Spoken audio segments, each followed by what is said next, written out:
the AES has come up with another strategy, that is raising 5,000 men, soldiers, to be on ground for anything within their space. This 5,000 men will be deployed, could be deployed at any time to combat whatever it is, that challenge that comes up, the level of insecurity that they are dealing with. I think this strategy is a very good one. Let's listen to him. Let's listen to the general. Il était question de la mise en place d'une force conjointe et des opérations militaires mixtes entre les trois pays pour lutter efficacement contre le terrorisme et la criminalité transnationale organisée. Où en sommes-nous sur ces différents points précis, monsieur le ministre d'État? Oui, l'avènement de l'AES, vous savez, est parti de cette question de défense. Nous sommes dans un même espace, nous faisons face au même type de menaces, notamment cette menace de groupes criminels.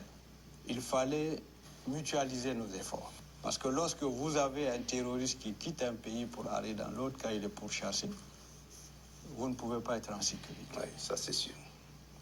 Alors, en plus de ça, vous vous souvenez de la guerre de la CEDEAO contre notre pays.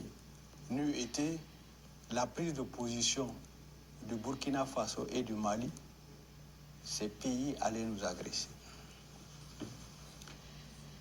Ce qui fait que cette création est notre passeport pour la sécurité. Nous avons désormais un espace de défense et de sécurité qui s'étend de Bosso à la frontière de la Mauritanie et qui s'étend du sud là-bas malien jusqu'aux frontières de la Libye. Dans cet espace commun, nos forces pourront désormais intervenir ensemble. Ou bien une force peut faire appel à l'autre qui a des moyens un peu plus stratégiques pour défendre. C'est nouveau, c'est original et c'est sécurisant pour notre espace et pour nos populations.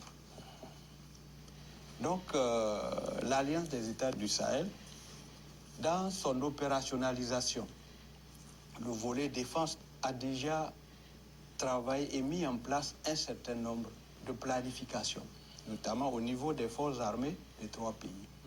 Et les différents chefs d'état-major des armées se rencontrent régulièrement pour peaufiner cette coordination. Et la force unifiée qui est pratiquement prête, cette force unifiée a un effectif de 5000 hommes. Cette force unifiée aura non seulement son personnel, mais ses moyens aériens, ses moyens terrestres, ses moyens de renseignement et bien sûr son système de coordination. Et ce serait une force expéditionnaire, une force qui peut être déployée partout sur l'espace de l'AES. Nous y travaillons, les chefs d'état-major ont déjà fini leur planification.